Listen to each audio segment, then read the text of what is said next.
Guys, good morning to all of you. I am Ricky और हमारे YouTube channel Nirmala निर्माण classes में आप सभी का हार्दिक स्वागत है।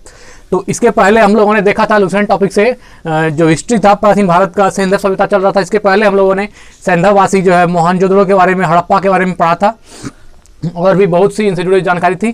तो आज जो है उससे आगे का पॉइंट लेकर आए हैं। हड़प्पा सिंधु सभ्यता का जो आगे का पॉइंट है उसको हम लोग देखेंगे। तो उसमें हम लोगों ने देखा था सिंधु सभ्यतावासी जो है किस तरह का उबड़ वाला जो है सांव यूज करते थे या उनका पूजा करते थे।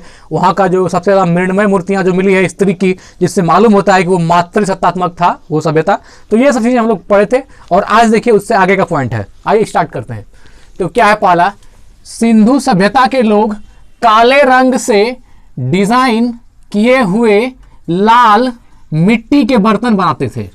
मतलब क्या कह रहा है कि सिंधु सभ्यता के लोग काले रंग से डिजाइन किए हुए, है ना, काले रंग से डिजाइन किसका होता था, काले रंग का किए हुए लाल मिट्टी के बर्तन बनाते थे। बर्तन बनाते थे लाल, जिसमें काले कलर से डिजाइन किया होता था। तो ये देखिए कितना प्राचीन सभ्यता है। 2400 ईसा पूर्व से 1700 ईसा पूर्व का बात हो रहा है और उसके बारे में ऐसा नॉलेज तो बड़ा आदमी को आश्चर्य लगता है कैसा उसमें होता था। ठीक है, तो सिंधु सभ्यता के लोग काले रंग से डिजाइन किए हुए लाल मिट्टी के बर्तन बनाते थे। आगे बढ़ते हैं। सिंधु सभ्यता के लोग तलवार से परिचित नहीं थे। बहुत अच्छा था, तलवार से परिचित नहीं थे, कोई मार झगड़ा विवाद नहीं, ऐसा नहीं है। तलवार से परिचित नहीं थे इसका मतलब ऐसा नहीं कि मार झगड़ा नहीं होता होगा, हो सकता है पत्थर से होता हो और भी चीज से होता हो, तलवार नहीं था। तो क्या कह रहा है, सिंधु सभ्यता के लोग तलवार से परिचित नहीं थे। तलवार मतलब शमशीर, तलवार से परिचित नहीं थे। ठीक है, आगे बढ़ते हैं। कालीबंगन है ना, कालीबंगन जगह का नाम है। कालीबंगन एकमात्र हड़प्पा कालीन स्थल था जिसका निचला शहर जो है ना सामान्य लोगों के रहने हेतु भी किले से घिरा हुआ था। देखिए, हर वर्ग में, हर सभ्यता में कुछ अमीर होता है, कोई गरीब होता है। तो उसी तरह इसमें सिंधु सभ्यता में भी था।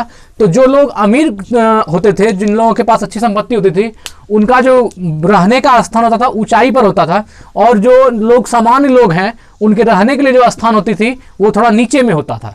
तो यही इसमें बताया जा रहा है कि कालीबंगन एकमात्र हड़प्पा का स्थल था जिसका निचला सिरा भी किले से घिरा हुआ था। तो जहां पर सामान्य लोग भी रहते थे वह भी जो जगह था किले से घिरा हुआ था। ऐसा नहीं कि सामान्य लोग अगर नीचे रहता है और अच्छे लोग ऊपर रहते हैं तो उनके प्रति कोई उसका ये नहीं है, मतलब घेरा वरा नहीं है, नहीं, वैसा बात नहीं था। वहां भी किले से घिरा हुआ था, निचला स्तर भी, जहां नीचे वाले लोग रहते थे, सामान्य लोगों के रहने के लिए जगह था, वह भी किले से घिरा हुआ था।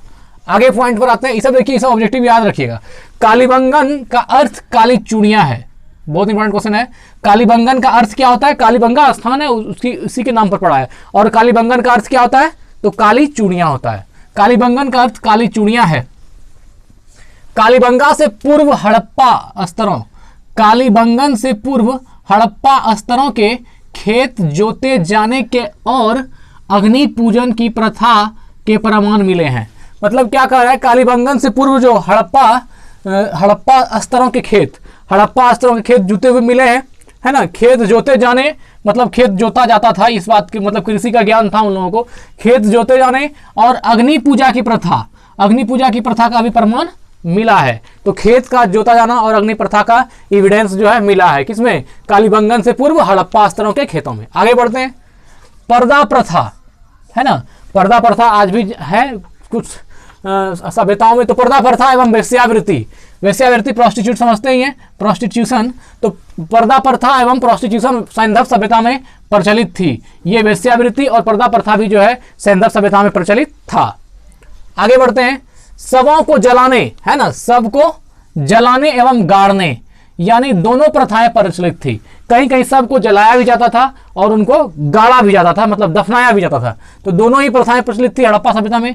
हड़प्पा में शवों को दफनाने, जबकि मोहनजोदड़ो में जलाने की प्रथा थी। अब देखिए, हड़प्पा में जो है दफनाने की प्रथा, हड़प्पा में शव को दफनाने की प्रथा थी, और मोहनजोदड़ो में जो था, मोहनजोदड़ो में जलाने की प्रथा थी।